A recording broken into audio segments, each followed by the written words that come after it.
네, 감사합니다. 오늘 말씀은 사도행전입니다. 사도행전 20장입니다.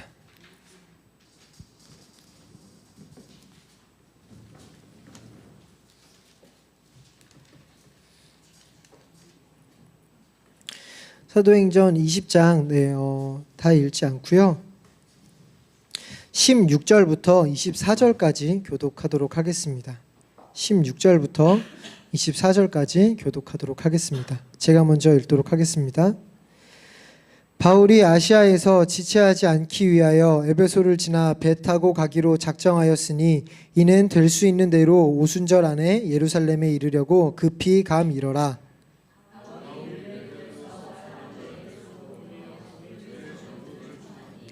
오매 그들에게 말하되 아시아에 들어온 첫날부터 지금까지 내가 항상 여러분 가운데서 어떻게 행하였는지를 여러분도 아는 바니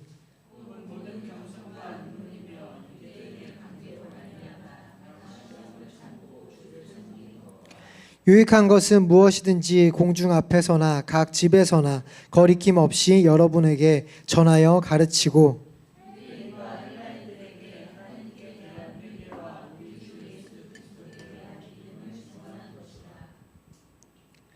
보라, 이제 나는 성령에 매여 예루살렘으로 가는데 거기서 무슨 일을 당할는지 알지 못하노라.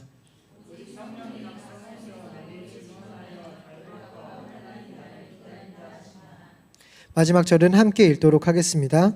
내가 달려갈 길과 주 예수께 받은 사명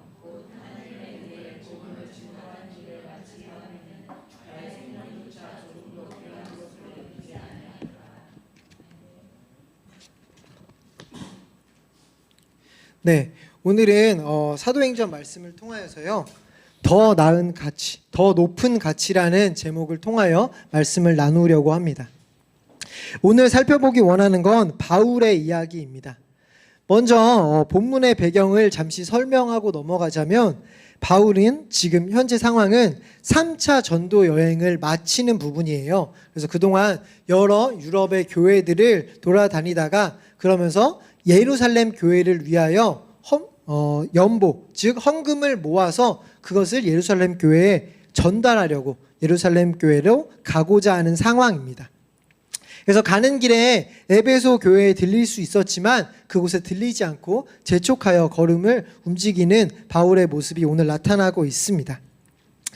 이렇게 시간을 아끼기 위해서 에베소 교회 장로들에게 중간 지점에서 잠시 만나서 이렇게 동행하자고 전가를 보냈고 그렇게 만나서 동행하며 설교했던 내용이 오늘 읽은 18절부터 쭉 나오는 내용입니다.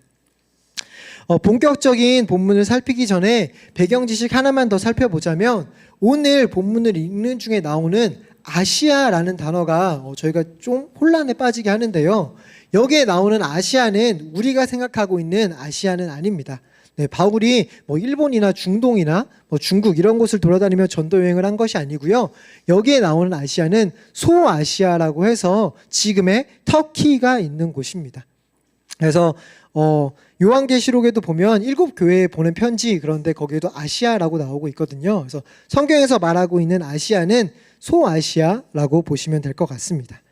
다시 이제 본문으로 돌아와 18절부터 이어지는 설교를 보면 사도행전은 보통 믿지 않는 사람을 대상으로 복음을 전해주는 설교가 대부분입니다. 그러나 오늘 나오는 설교는 믿는 자들을 대상으로 특히 바로 직전에 자기가 양육했던 바울이 가장 최근에 사역했던 에베소 교회 또한 교회 장로님들을 대상으로 하고 있는 설교라는 점에서 매우 특이한 본문입니다. 이 에베소 교회가 어떤 교회냐면 2차 전도 여행 때 씨앗을 뿌렸던 교회이고 방금 계속 돌고 있던 이 3차 전도 여행의 주로 사역지로서 3년이나 두란노 서원이라는 곳을 중심으로 사역했던 에베소 교회입니다. 3년 동안 정말 바울이랑 동거동락했던 그 교회예요. 그러다 보니 당연히 들리고 싶었을 교회입니다. 특히 지금 바울이 가고자 하는 곳이 어디예요? 예루살렘이라는 것입니다. 예루살렘이 어떤 상황이었냐면 당시에 기독교인들에 대한 유대인들의 반감은 너무나도 심했습니다. 근데 예루살렘은 유대교의 중심지로서 당연히 기독교인들에 대한 핍박이 가장 심했던 곳이에요. 근데 그 기독교인들 중에서도 유대인들이 가장 싫어했던 게 바울입니다. 근데 그 바울이 지금 예루살렘으로 가고 있다니, 이건 정말 선물 지고 불구덩이로 뛰어드는 격으로 정말 아주 위험한 행동이라는 것입니다. 이렇게 단순히 지나가는 길이었어도 전에 사역했던 교회라면 들리고 싶었을 터인데, 정말 죽음을 앞두고 정말 죽을 수도 있기에 다시는 못 볼 수 있는 상황이니까 당연히 에베소 교회에 들려서 그 성도들과 함께 교제하고 싶었을 겁니다. 에베소 교회에 들려서 성도들이랑 교제하면서 그동안 어떻게 지냈는지, 어떤 고민들이 있는지, 또한 본인이 뿌렸던 씨로 인하여서 어떻게 성도들이 자라고 있는지, 이런 것들을 보면서 정말 목회자로서 가장 행복한 시간을 보내고 싶었을지 모른다라는 것입니다. 그런데 바울은 지금 그렇게 하고 있지 않다라는 거예요. 교제하고 가르칠 시간은커녕 들릴 시간조차 없으니 중간에서 만나자고 요청하고 있는 바울의 모습입니다. 아니, 그러면 도대체 뭐가 그렇게 바빠서 이렇게 재촉을 하고 있을까요? 본문에서 말하고 있는 이유는 한 가지입니다. 오순절 전에 예루살렘에 도착하기 위하여서입니다. 오순절 전에 가는 이유는 유대인의 전통을 지키고자 하기 때문입니다. 뭔가 지금 되게 이상해요. 왜냐하면 지금 바울이 주로 전하는 내용은 유대인의 전통이 중요한 것이 아니라 예수님을 믿는 믿음으로 구원을 받는다, 이것을 이방에 전했고, 이것을 전했기 때문에 유대인들이 바울을 싫어하는 것이었습니다. 근데 지금 정작 바울은 유대인의 전통을 지키기 위하여서 이렇게 재촉하고 있다는 거예요. 어떻게 되면 모순처럼 느껴지지만 이것은 모순됨이 아니라 바울은 본질이 무엇인지는 알았어요. 그러나 유대인이나 이방인 모두에게 거리낌이 없이 하고자, 한 명이라도 더 복음을 알게 하고자 자신의 인생의 목적이 하나님의 말씀, 은혜의 복음을 전하는 것이 사명이었기 때문에 나 편한 대로 행동한 것이 아니고 내가 하고 싶은 대로 하는 것이 아니라 오직 하나님의 맡겨주신 사명만을 위해서 살아가는 바울의 모습을 볼 수 있다는 것입니다. 오늘 이후로 살펴볼 이 내용들도 계속 이렇게 나를 죽이고 주의 말씀, 주의 사명 가운데 살아가는 바울의 모습을 계속 살펴보고자 합니다. 이런 급박한 상황에서 전해지는 설교의 내용이 18절부터 나오는 내용이에요. 이런 상황에서, 정말 죽음을 각오하며 가는 상황에서 급하다고 불러서 급히 전하는 설교이기 때문에 우리의 예상으로는 이런 내용들이 나올 것 같아요. 내가 죽음을 무릅쓰고 왜 그곳에 가야만 하는지, 또는 에베소 교회, 정말 마지막으로 전하는 내용이기 때문에 에베소 교회가 특별히 조심해야 될 것은 무엇인지, 가장 중요한 가르침은 무엇인지 그것을 잘 정리해서 전해줄 것 같습니다. 그런데 조금 엉뚱한 이야기로 오늘 본문을 시작하고 있어요. 그것은 바로 갑자기 본인이 에베소를 비롯한 아시아 지역에서 엄청 사역을 잘했다라는 이야기예요. 이 집사님, 김 권사님, 저 기억하시죠? 저 사역 진짜 잘했습니다. 이 내용으로 시작하고 있다라는 거예요. 특히 은혜가 되는 부분은 저 정말 설교 잘했어요, 제 가르침 다 기억하시죠? 이 내용이 아니라 제가 어떻게 행했는지 라고 말하고 있다라는 것입니다. 즉 바울은 멋진 설교자, 멋진 교사로 그친 것이 아니라 말씀대로, 삶으로 말씀을 전했다라는 거예요. 그래서 지금 바울은 자신 있게 내 행했던 것, 나의 삶을 기억하시죠? 내가 어떤 삶을 살았는지 여러분 너무 잘 알고 있습니다. 이렇게 자신 있게 말하고 있다라는 것입니다. 여기서 그치지 않고요, 본인 입으로 계속해서 본인이 어떻게 사역했는지도 상세히 말해주고 있습니다. 19절부터 나오고 있는데요, 우리 19절만 먼저 함께 읽어보도록 하겠습니다. 읽겠습니다. 시작.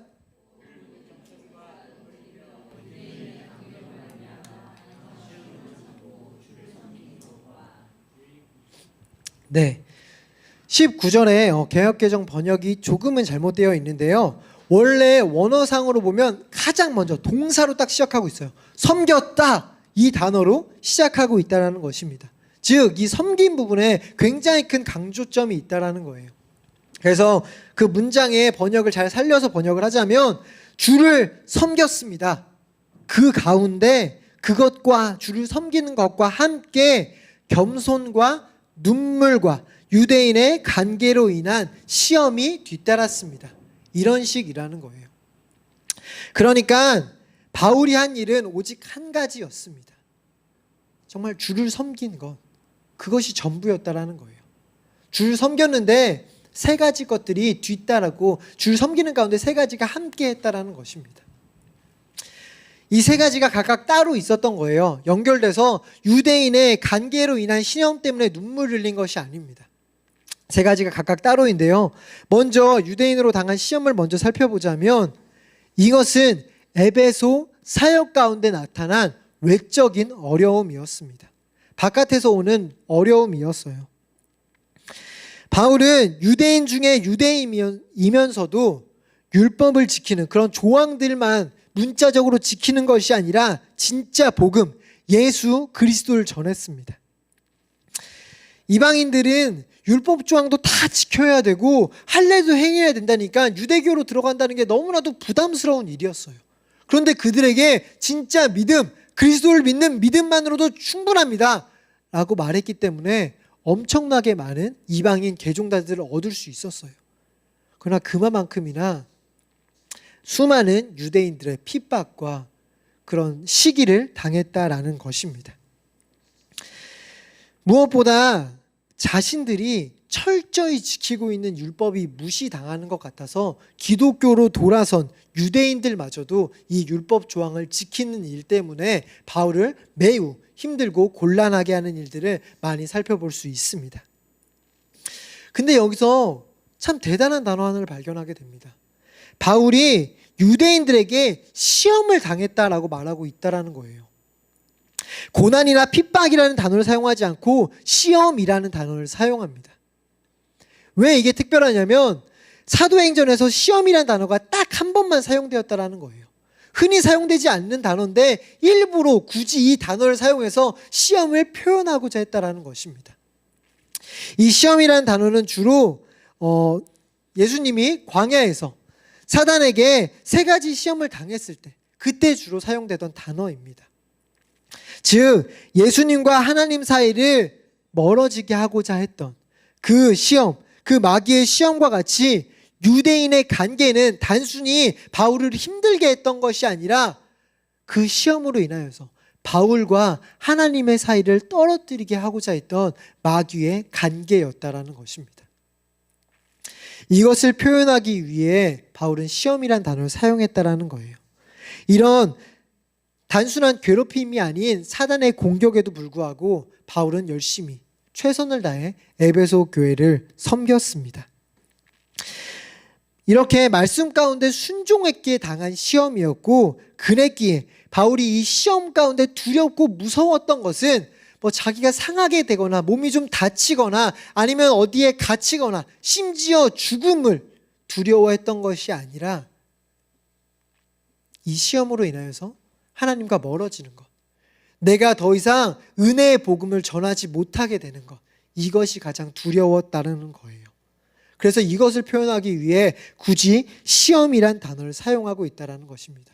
단순히 내가 이런 사람들 때문에 많이 고생했다 이런 걸 표현했으면 더 일반적인 핍박, 고난, 고통이란 단어를 사용했다는 것입니다. 이렇게 바깥으로 괴롭혔던 유대인들과 달리 많은 이방인들이 바울을 따르는 모습을 볼 수 있습니다. 그렇다고 해서 바울이 이방인들이 우호적으로 자신들을 따랐다고 해서 이방인들이 듣기 좋은 말들, 이방인들에게 더욱더 인기를 끌 수 있는 말들만을 하지 않았습니다. 바울의 다른 서신들을 볼 때 바울은 책망하고 가르치고 정말 사랑을 다해서 힘을 다해 사역해요.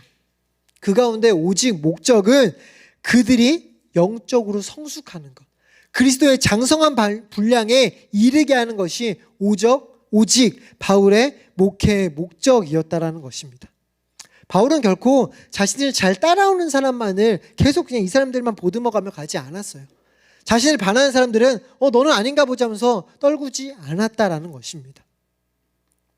그는 정말 눈물로 자신을 반대하고 자신에게 손가락질하고 자신의 사도권까지 의심하는 그런 사람들마저도 정말 눈물로 세우기 위해, 말씀대로 세우기 위해 노력했다라는 것입니다.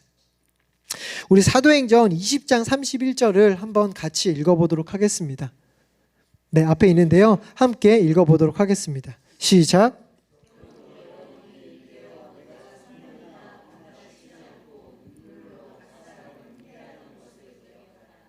네, 바울이 스스로 말하고 있습니다. 3년 동안 정말 눈물로 밤낮으로 그들 양육했다라는 거예요.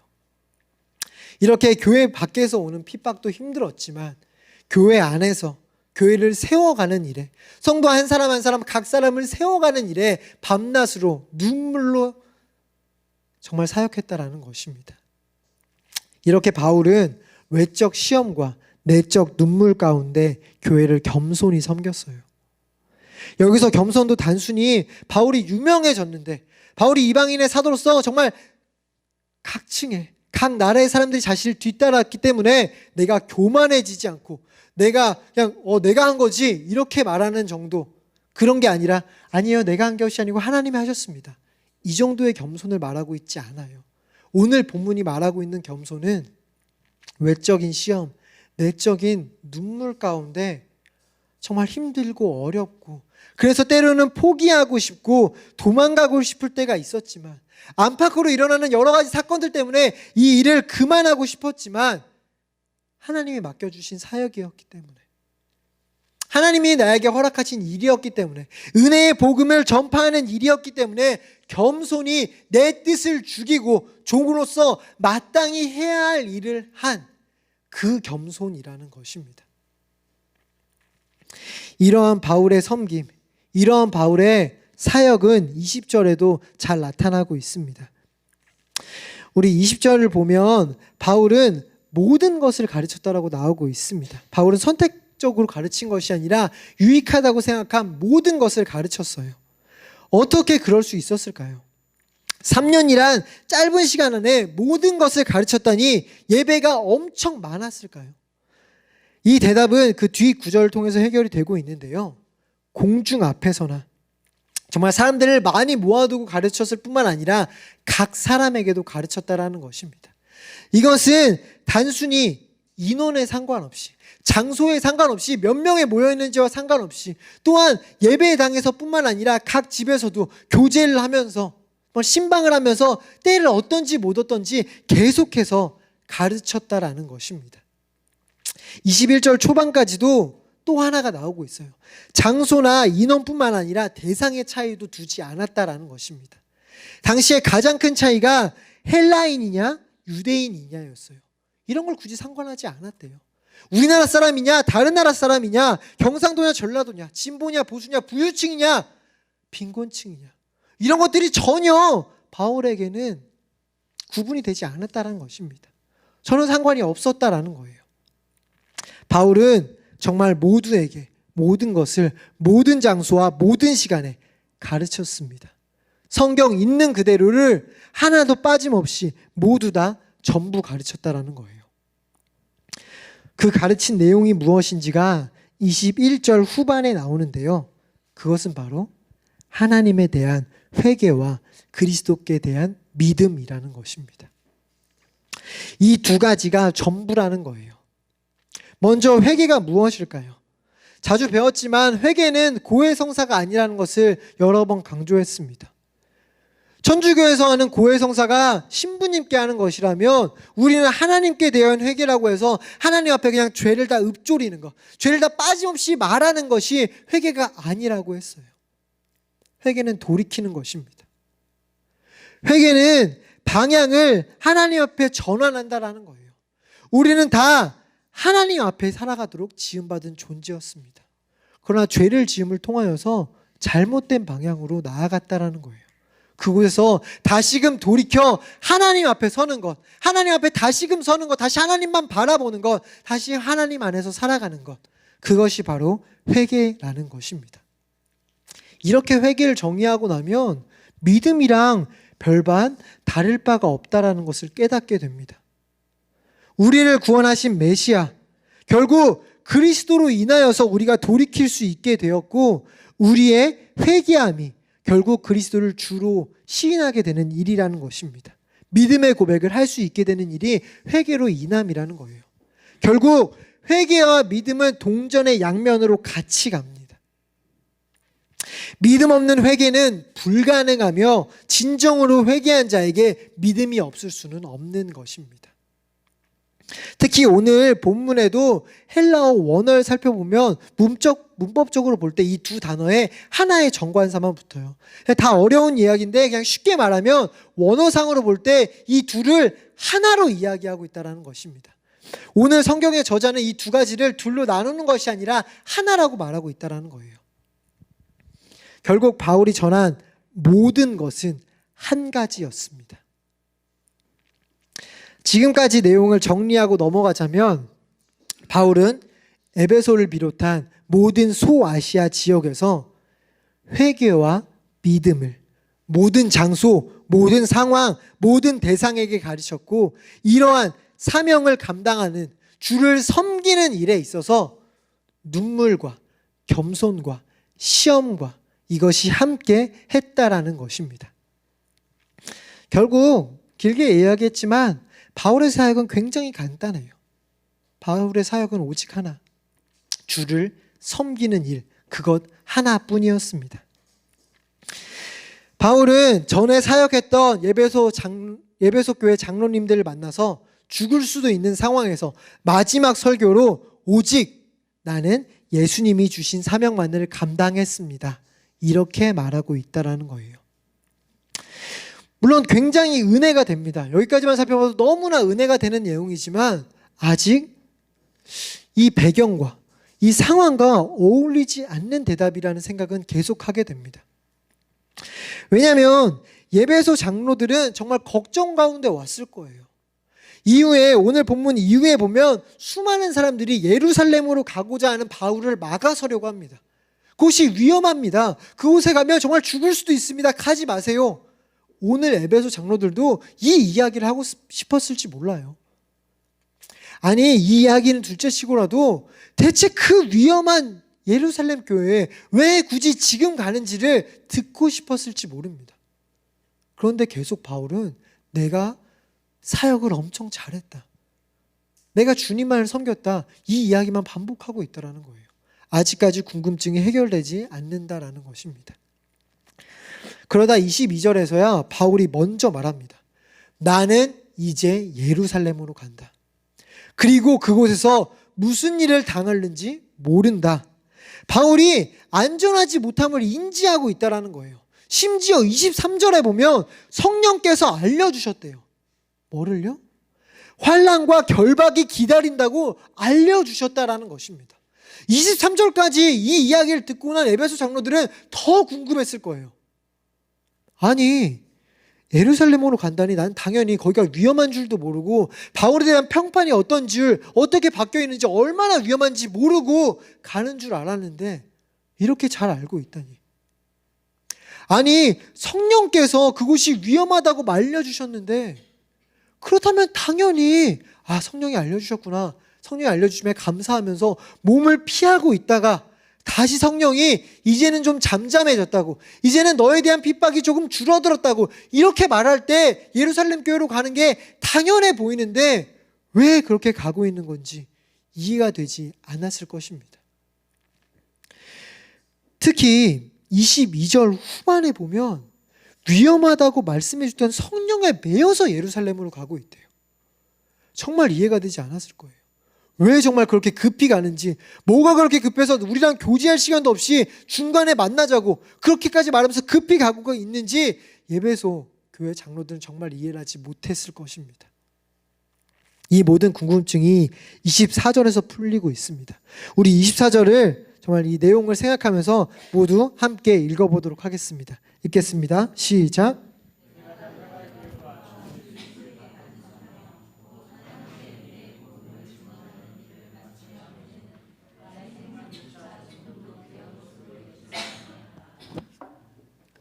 네, 이렇게 함이 오직 주의 사명, 그것 말고 다른 것은 없다라는 것입니다. 지금껏 꽤 오랫동안 내가 설명했던 에베소를 비롯한 아시아에서의 사역을 기억해 보아라. 내가 정말 예수를 위해서만 살았다, 가르칠 뿐만 아니라 실제로 나도 그렇게 행하였다. 예루살렘에 왜 가냐고. 죽을 것이 뻔한데 왜 그곳으로 가냐고. 나는 오직 주님께 받은 사명이 있기에 그곳으로 가는 것입니다. 그것을 위해서라면 나는 목숨까지도 하나도 아깝지 않습니다. 은혜의 복음, 사랑의 복음, 그리스도가 죄인 중에 괴수인 나를 구원해 주셨는데, 나를 감히 내가 하나님을 주라고 고백하고 내가 천국에 이르게 될 수 있게 되었는데, 뿐만 아니라 내가 이 땅에서도 조금이나마 천국을 맛보며 살아갈 수 있게 되었는데, 그 은혜를 아는 자로서, 그 참된 기쁨, 진정한 기쁨을 아는 자로서 이것을 모르는 자들에게 복음의 빚진 자의 마음으로 오직 은혜의 복음을 전하기 위하여, 이것이 나의 사명이기에 목숨을 조금도 아끼지 않겠다라는 거예요. 그래서 지금 내가 예루살렘으로 가고 있다라는 것입니다. 우리 사도행전 21장 13절도 함께 읽어보도록 하겠습니다. 읽겠습니다. 시작.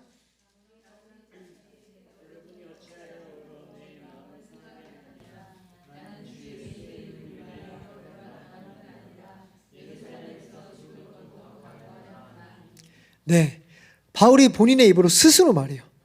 바울은 정말 죽기를 각오하고 예루살렘으로 순종으로 나아갔다라는 것입니다. 단순히 어떤 신념이나 명예를 위해서가 아니에요. 다른 사람들이 날 많이 따르고 있기에 내가 예루살렘에 안 가면 다른 사람들이 날 따르지 않을까 봐, 내가 그동안 쌓아왔던 그 사역들이 무너질까 봐 가고 있는 것이 아니라는 것입니다.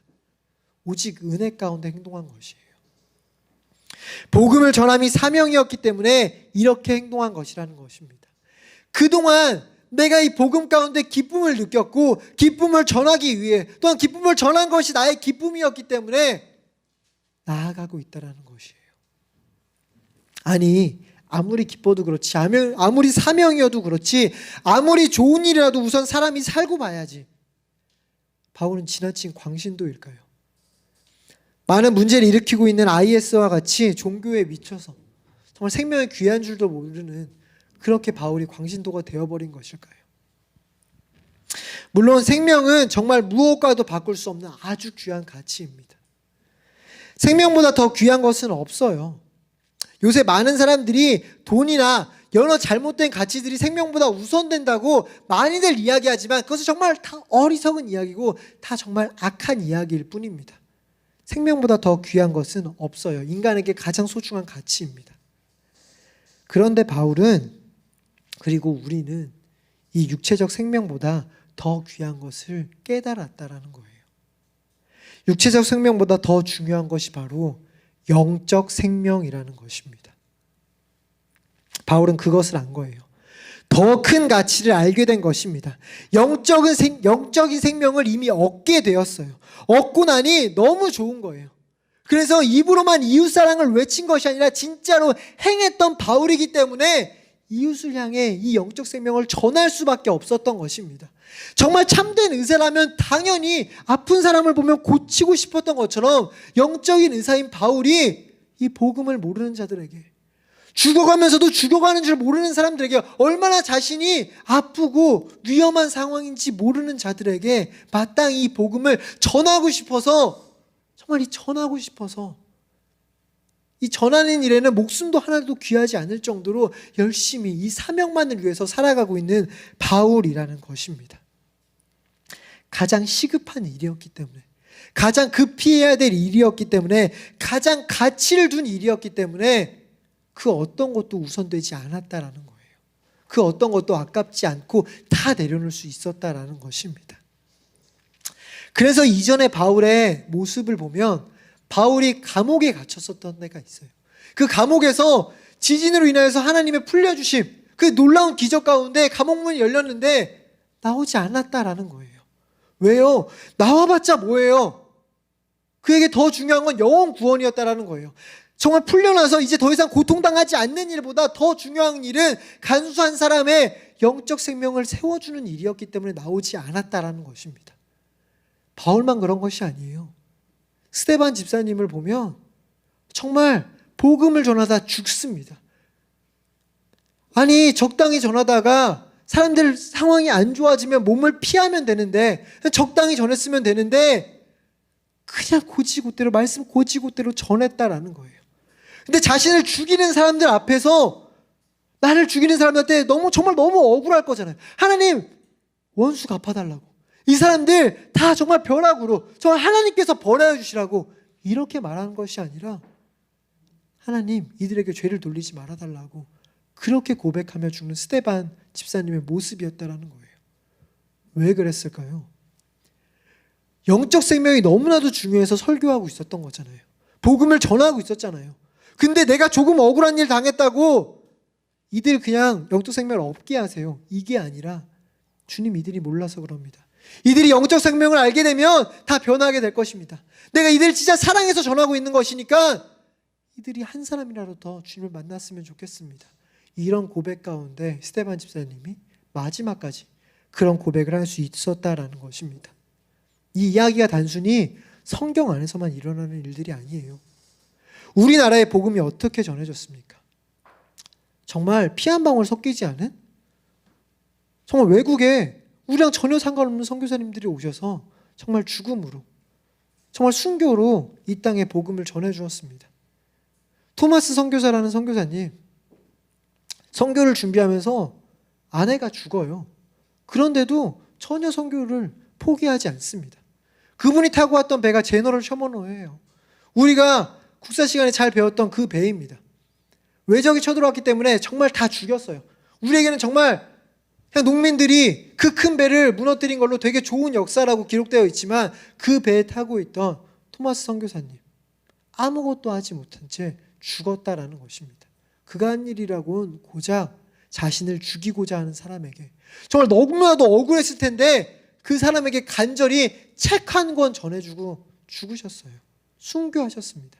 그 책이 바로 성경이에요. 영적 생명, 이게 가장 중요했던 거예요.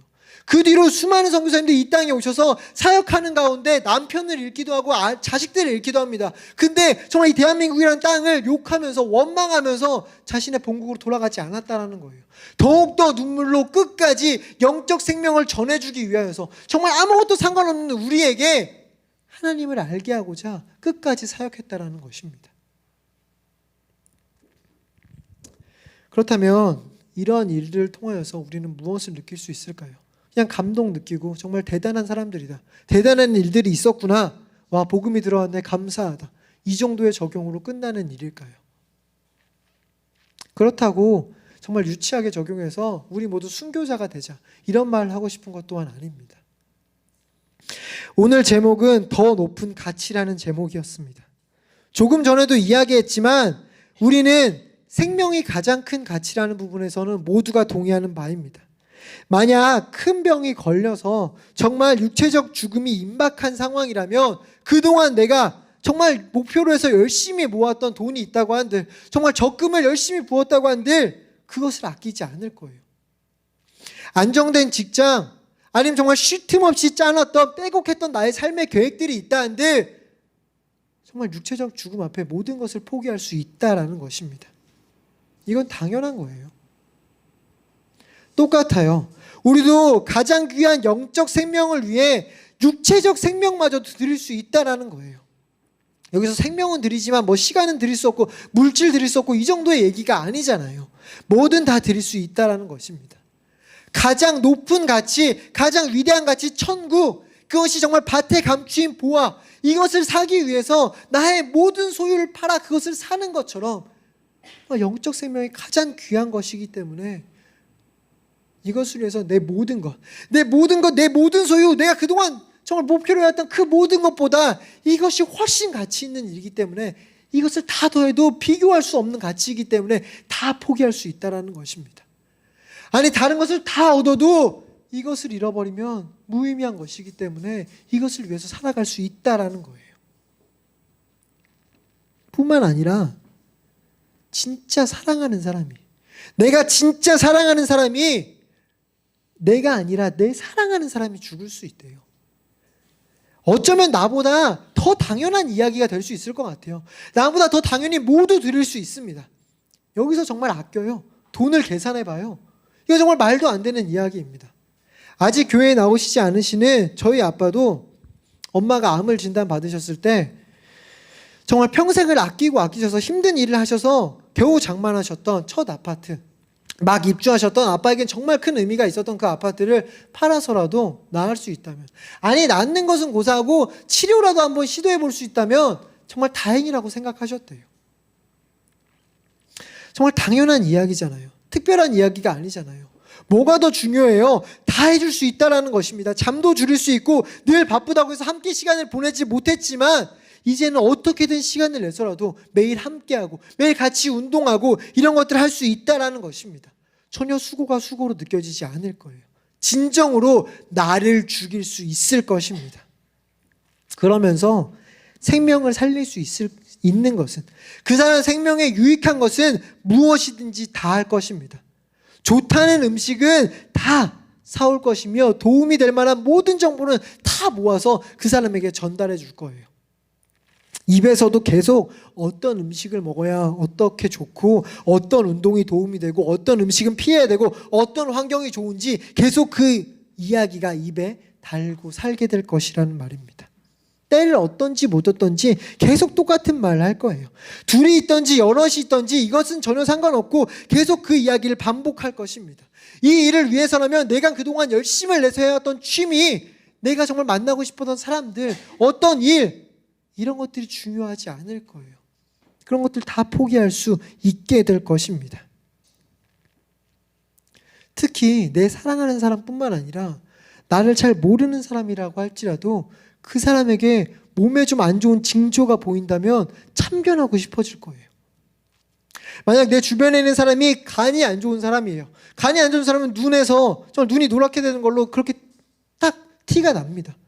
만약 내 옆에 있는 사람이 정말 빠른 시간 안에 병원에 가지 못해서 병을 더 키웠다면 내가 그것 때문에 안타까워하고 내가 그것 때문에 정말 가슴에 못으로 남아있다면 주변에 옆에 있는 사람이 전혀 모르는 사람인데 눈이 노랗게 돼서 간이 안 좋은 징조가 나타나면 참견할 거예요. 당신 빨리 병원에 가보라고. 당신 지금 위험한 상황이라고. 지금 이렇게 돌아다닐 때 지금 이런 게 급한 일이 아니라고. 당신 먼저 병원부터 가봐야 된다고. 이렇게 참견하고 다닐 거예요.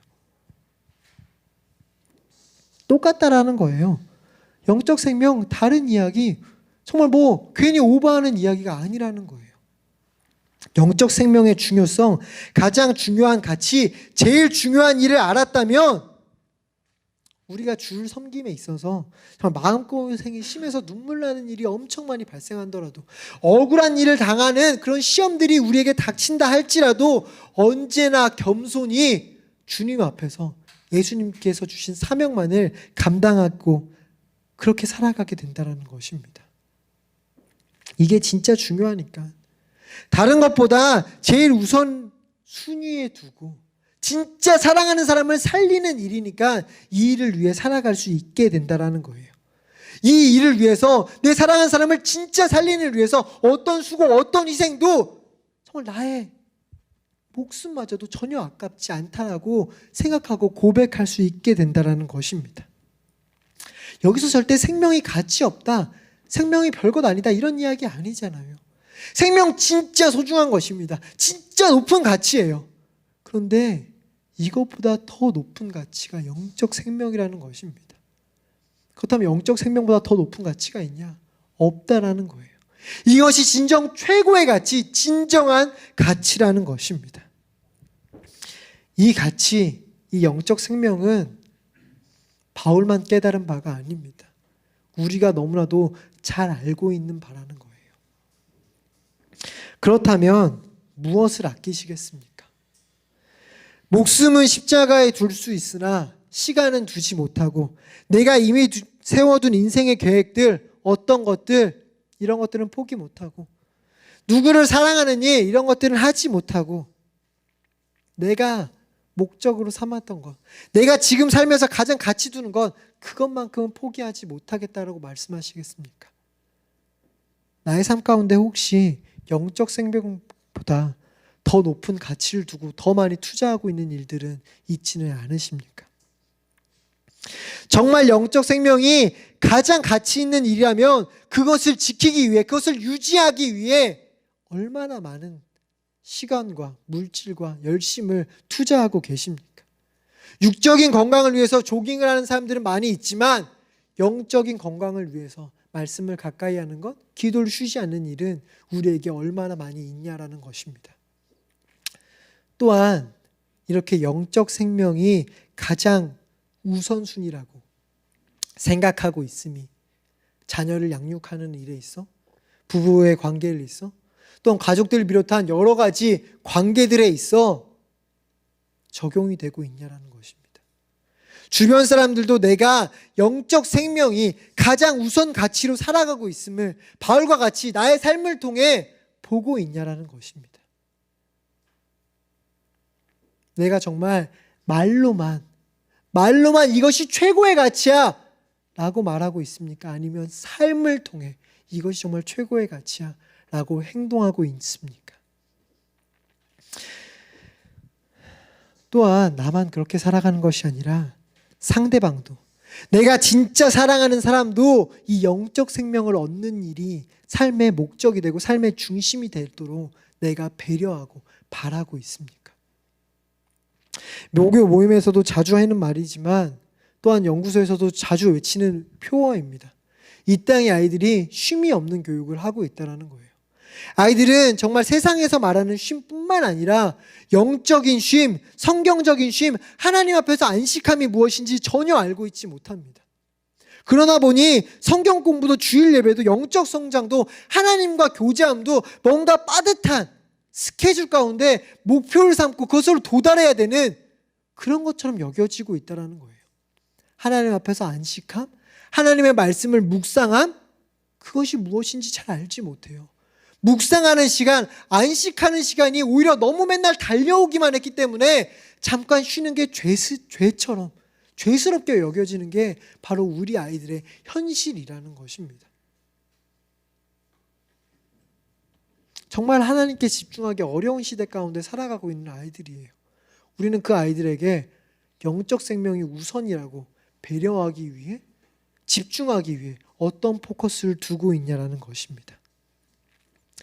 바울은 불특정 다수, 어떻게 보면 자신이랑 큰 상관없는 성도들 위해서 진짜 목숨을 바쳐서 그들을 사랑했고 그들에게 가장 좋은 가치인 신앙을 전해 주었습니다. 그렇다면 우리는 정말 내 주변에 있는 자녀들, 부모님, 기타 사랑하는 사람들을 위하여서 진짜 최고의 가치인 이 신앙을 진짜 전해주고 있습니까? 바울과 같이 포커스를 오직 주님을 알게 하는 일에 두고 내가 살아가고 있냐라는 것입니다. 정말 이것을 위하여서 진정 내 삶 가운데 눈물과 시험과 겸손이 있습니까? 진정을 이것을 정말 이게 내 사랑하는 사람이 꼭 이루었어야, 꼭 이루어야만 하는 그 목표가 되고 있냐라는 것입니다. 정말 다른 것 말고 내 사랑하는 사람이 한 가지만 얻을 수 있다면 내가 정말 신앙이라고, 너 정말 다른 것은 다 못해도 돼, 정말 이런 것은 다 없으셔도 됩니다, 정말 신앙 하나만 있으시면 됩니다, 이렇게 내가 외치고 그것을 포커스를 두고 행동하고 있냐라는 것입니다. 아니면 혹시 내가 바라고 있는 부모님, 자녀, 옆에 있는 사람의 성공이 세상의 성공과 혹시 더 가깝지는 않습니까? 마지막으로 질문을 드리고자 합니다. 정말 영적 생명, 이 영적인 생명을 위해 나의 생명을 조금도 아깝지 않게 여기며 살아가고 계십니까? 정말 어려운 길, 좁은 길을 이야기한 것 같습니다. 그러나 여기서 오해하면 안 되는 것이, 그렇다고 해서 곧바로 지금 어떤 것들을 포기하고 어떤 행위를 하세요, 다 진짜 포기하고 그렇게만 사세요 라고 이야기한 것이 아니라는 것입니다.